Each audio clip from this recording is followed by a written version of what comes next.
네, 안녕하십니까. 성경 속 역사 문화 시간입니다. 오늘은 지난주에 이어서 중간기 2편 드러나지 않은 역사를 주제로 말씀을 나누도록 하겠습니다. 지난 시간에는 구약 시대의 마무리로 분열 왕국 시대에 대해서 간단히 살펴보았습니다. 분열 왕국 시대는 왕과 선지자와의 관계뿐만 아니라 북쪽의 아수르, 바벨론, 페르시아, 그리고 남쪽의 애굽과의 역학관계가 전개되는 긴박한 시대였습니다. 차후에 선지자별로 그리고 남유다 왕, 북이스라엘 왕 별도로 좀 상세하게 살펴보도록 하겠습니다. 오늘은 바사, 즉 페르시아의 멸망에서부터 시작하겠습니다. 페르시아가 누구한테 망했냐면은 알렉산더 대왕한테 망했습니다. 그는 그리스 북쪽의 마게도냐 사람입니다. 마게도냐는 지형적으로 험준한 산악지대이기 때문에 단일 국가로 통일하기가 쉽지가 않았습니다. 근데 그걸 통일한 사람이 알렉산더의 아버지인 필리포스 2세입니다. 나가서 주전 338년에 그리스까지 지배하게 됩니다. 엄청나게 넓은 영토를 확장했죠. 하지만 그러고 나서 2년 후에 그 왕실의 내부 문제로 암살을 당합니다. 뒤를 이어서 아들인 알렉산더가 즉위를 하게 된 것입니다. 그 당시 알렉산더의 나이가 불과 20살이었습니다. 하지만 그는 아버지 이상의 군사적 능력을 보여서 6년 후에는 그 주전 330년에 예루살렘까지 정복을 합니다. 남쪽으로 내려온 거죠. 그때가 26살입니다. 마게도냐의 인도 북서부 쪽까지 방대한 영토를 점령했지만 전쟁터에서 귀환하던 중에도 바벨론 지역에서 열병으로 갑자기 죽게 됩니다. 그때 나이가 33살입니다. 하지만 안타깝게도 그에게는 아들이 없어 후계자를 정하지 못한 상태에서 죽게 됩니다. 결혼해서 임신한 상태에서 태어나기 전에 죽게 됩니다. 그래서 후계자가 없이 죽게 되니까 그 넓은 영토를 서로 자기가 후계자라고 하면서 이제 내부적인 전쟁들이 일어나기 시작합니다. 방대한 땅을 놓고 치열한 내부 전쟁이 일어난 겁니다. 그래서 이를 후계자라는 뜻을 담은 디아도코의 전쟁이라고 합니다. 마게도냐 본토와 왕국의 서쪽을 통치하는 키산드로스 왕조, 그 다음에 소아시아와 북쪽 지방을 통치하는 리시마쿠스 왕조, 안티고노스 왕조, 시리아 지역을 통치했던 셀레키스 왕조, 이집트, 팔레스타인 지역을 통치했던 프텔로미 왕조, 이렇게 여러 왕조로 나다가 네 개의 큰 왕조 다시 구분되고 다시 또 세 개 구분되는 그러한 30년 전후 40년까지 얘기하는 사람도 있는데 세계 왕국까지 간 거는 40년 정도 걸렸다고 합니다. 다시 키산드로스하고 리시마쿠스 왕조는 안티고노스가 그리스 지역을 제패해서 결국은 마케도니아는 안티고노스, 이집트의 프톨레마이우스, 그 다음에 페르시아를 차지한 셀루쿠스 3개 왕조가 이루어지게 됩니다. 셀루쿠스 왕조는 프텔레미아오스 왕조와는 다르게 유대인들을 갖다가 매우 핍박을 했습니다. 특히 안티오쿠스 4세는 주전 175년에서 164년에 심한 박해를 했습니다. 이들은 종교적으로도 유대인에게 헬라 종교를 강요를 했습니다. 어느 정도 했냐면은 유대인들은 돼지고기를 먹지 않죠. 돼지고기를 먹지 않는데 줄을 세운 후에 돼지고기를 강제로 먹이게 하는 거죠. 돼지고기를 먹으면 패스 지나가게 하고 돼지고기를 안 먹으면 그 자리에서 처형을 했습니다. 그 외에도 성소와 성직자를 모독하고 성소에 제물을 바치지 못하게 하고 안식일도 지키지 못하게 하는 등 그런 악행한 짓을 했습니다. 더 나아가서 하나님의 성전에 헬라의 여러 신상들을 세우고 돼지고기로 제사를 지내기까지 했습니다. 여기에 어느 시대에도 있지만 이 시대에도 일부 제사장들이 좀 반유대인들 편에 쓴 거죠. 응? 그래서 그 제사장들이 그 헬라인들이 그때 짐나지움이라는 그런 체육 활동 하는 시설이었습니다. 남자만 했는데 이것이 이제 올림픽이 나중에 기원이 되기도 합니다. 남자만의 체육 시설, 체육 활동을 하는 짐나지움이라는 게 있었는데 그걸 갖다가 예루살렘에까지 설치한 겁니다. 그래서 제사장들이 그 좀 친정부적으로 하기 위해서 이방인들과 함께 같이 운동을 했습니다. 거기서 운동을 하는데 이 좀 특이한 운동이 거의 빨개벗고 거죠. 남자들이 나체로 운동하는 겁니다. 거기에 제사장들이 끼는 거죠. 그래서 그것을 그 예루살렘에까지 세워서 예루살렘에서도 성스럽고 거룩한 예루살렘에서도 그러한 활동들을 한 겁니다. 근데 이것이 단순한 체육 활동이 아니고 그 일종의 그들에게는 종교 행사였던 거죠. 이와 같이 타락하는 제사장들로 인해서 경건한 유대인들이 저항 운동이 일어나기 시작합니다. 또한 주전 167년에 예루살렘의 북서부에 위치한 모덴이라는 작은 촌에서 마을 사람들을 모아놓고 강제로 좀 전에 말씀드린 돼지고기를 먹이는 일이 벌어졌습니다. 근데 그곳 제사장이 마따디아라는 사람이 있었는데 그 사람이 분개를 해가지고 셀루키트의 앞잡이들 갖다 모두 죽여버렸다.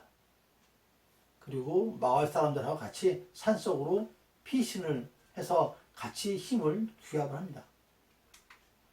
특히 마따리아 이 제사장한테는 5명의 아들이 있었습니다. 5명의 아들이 모두 용감했고 특히 그 중에서도 유다라고 하는 아들이 있었는데 그 아들이 매우 출중했다고 합니다. 유다의 별명이 마카비입니다. 마카비는 무슨 뜻이냐면 망치라는 의미를 가지고 있답니다. 이들은 전쟁을 하게 되면 항상 승리를 거두었습니다. 그래서 이를 갖다가 마카비 전투라고 합니다. 그 중간기에서 가장 중요한 포인트가 되는 부분이 이 마카비 전투에서 이렇게 시작이 됩니다. 그 사람들한테 헬라 사람들한테 저항하는 레지탕스 같은 역할을 한 거죠. 유대인들이. 그리고 마따디아의 자손들로 이룬 왕조가 이제 하스모니안 왕조가 됩니다. 이들이 거대에 확장돼 가지고 하스모니안 왕조를 스스로 만든 거죠. 이들이 주전 164년 성전을 탈환까지 합니다.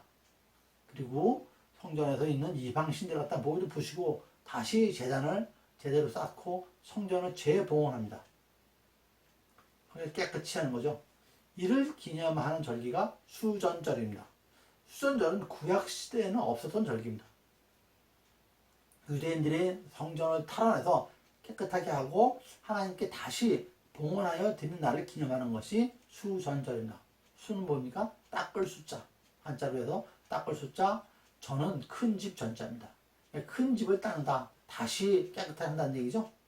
그게 수전절입니다. 영어로는 봉헌의 축제라고 하고 유대 영어로는 하누카라고 불렀다고 합니다. 하지만 이런 하스모니아 왕조도 결국은 나중에 부패의 일을 피하지 못합니다. 물이 고이면 썩죠. 그런 결과가 또 나온 거죠. 그 중에 하나가 하나님께서 조상에게 주신 옛 영토를 회복한다는 명분으로 에돔을 침공합니다. 하지만 에돔 땅, 즉 이둠의 땅은 원래부터 유대인 땅이 아니죠. 그들이 욕심으로 그 에돔 땅을 침공을 한 겁니다. 나아가서 이둠의 사람들에게 명하기를 그들도 이제 백성이니까 할례를 받고 유대인과 통혼해서 하나님의 백성이 되라고 합니다. 유대인이 아닌 이둠의 사람들, 에돔 지역 사람들한테 유대인과 니들도 이제 우리한테 정복당하시니까 우리와 같이 우리처럼 할례도 받고 유대인들과 같이 통혼해서 한 민족을 이루자라고 한 거죠. 안 되는 거죠. 이방인들인데. 당연히 하나님의 율법에 어긋나는 일을 자행한 것입니다. 결국 이로 인해서 혼혈인들이 생기기 시작합니다. 그리고 결국은 혼혈인이 유대 왕으로 세워지는 일이 생기는 겁니다. 이두메 사람하고 유대인하고 혼혈로 생긴 왕이 헤롯 왕입니다. 헤롯 왕이 그렇게 세워진 것입니다. 헤롯 왕이 세워진 예를 좀 더 해보겠습니다. 주전 63년 로마의 폼페이 장군이 예루살렘을 함락을 하고부터 이스라엘은 로마의 지배에 들어가기 시작합니다. 하지만 주전 40년까지는 60년에서 40년까지는 적극적으로 그 로마가 이스라엘을 착취하지는 않았습니다. 뭐 여러 가지 이유가 있겠지만 로마 제국 자체가 뭐 아직 전체적으로 그다지 안정적인 상태까지 이르지 않았고 여기저기서 땅을 넓히면서 군사적 반란도 있고 로마군을 팔레스타인 지역까지 집중시켜서 그 안정되게 할 수는 없는 상황이었던 것이죠. 당시 팔레스타인의 동쪽에 위치한 그 파르티아 제국과의 협력 관계 그런 견제도 있었기 때문에 그 나름대로 팔레스타인의 자치성을 인정을 해 주었습니다. 이러한 연유로 주전 40년까지는 대제사장을 중심으로 한 자치기구를 유대인에게 허용하면서 심한 착취를 하지 않았죠. 한마디로 로마와 유대인의 유화 정책이 맞아 떨어진 것입니다. 그런 상황은 주전 40년에 막을 내리게 됩니다. 4인 체제에서 3인 체제로 바뀌었다 그랬죠. 그리고 이제 다시 2인 체제로 바뀌게 됩니다. 두 사람이 누구냐? 안토니우스하고 옥타비아누스입니다. 영화로 나왔죠. 안토니우스가 당시의 세계적인 미인 클레오파트라하고 연애를 해서 유명해진 사람이죠. 안토니우스. 결국 두 사람 중에 승자는 누가 됐냐? 옥타비아누스가 승자가 됩니다. 그래서 결국은 이제 1인 체제로 가게 되는 거죠. 그리고 로마는 본격적으로 유대인들을 이제 착취하기 시작합니다. 직접적으로 나서지는 않고 꼭두각시 왕을 세워서 통치하는 그런 전략을 펼치게 되는 거죠. 그 당시 갈릴리 지역을 헤롯 청년이 통치하고 있었는데 이는 줄리어스 시저에 의해서 임명돼 가지고 주전 47년부터 주전 37년까지 다스렸습니다. 헤롯은 로마가 허수아비 왕을 구한다는 소문을 듣고 겨울에 그 험난한 여정을 들고 갈릴리에서 로마까지 가서 지원을 하게 됩니다. 이런 그 노력에 감복한 로마 황제는 헤롯을 팔레스타인 지역의 왕으로 임명을 하게 되는 것입니다. 하지만 유대인들이 이런 헤롯 대왕을 지지할 리가 없죠. 더욱이 혼혈이라는 컴플렉스를 극복하기 위해서 유대인들이 존중하는 정통 왕족의 혈통을 지닌 마리암네하고 혼혈을 합니다. 유대인하고는 친화적으로 그들의 환심을 사기 위해서. 그런데 시간이 흘러서 유대인들이 자신을 죽이고 마리암네가 정통적인 유대인이니까 마리암네를 여왕으로 옹립할 줄도 모르겠다 하는 생각이 들어가지고 결국은 자기의 부인을 죽입니다. 더 나아가서 자신의 친아들까지 죽이는 그런 포악함을 보이기도 했습니다. 헤롯은 주전 37년부터 주전 4년까지 왕위에 있게 되는 거죠. 당시에는 로마 제국이 워낙 방대해서 여러 사람에게 땅을 나누어주고 대신 통치를 하도록 했습니다. 그렇게 대신 통치하는 왕을 갖다가 민족왕하고 분봉왕을 크게 나누는데 성경에 민족왕은 안 나오고 분봉왕은 나옵니다. 큰 지역을 통치하는 사람이 민족왕, 거기 한 4분의 1 정도의 면적을 통치하는 사람마다 분봉왕이라고 합니다. 분봉왕은 민족왕보다 훨씬 적은 영토를 통치하는 그런 왕이었습니다. 이 분봉왕의 뜻이 테트라스라고 그러는데 4를 의미하는 테트라스하고 왕을 의미하는 아르콘의 합성어입니다. 즉 분봉왕의 통치 영역은 그 민족왕의 4분의 1 정도 되는 규모의 작은 것입니다. 성경에 등장하는 헤롯 대왕은 유일한 민족왕이었습니다.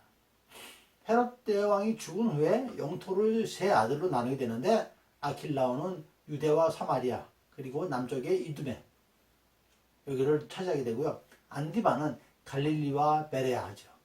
빌립은 갈릴리 북동쪽의 이두레하고 드라고닛 지역을 차지하게 됩니다. 또한 정통성이 없는 자가 대제사장으로 세워지는 일이 생겼습니다. 왕은 유다 지파에서, 제사장은 레위 지파에서 나왔었는데, 특히 대제사장은 레위 지파의 사독 집안에서 나와야 하십니다. 그런데 마따디아의 막내 아들인 요나단이 제사장이 된 것입니다.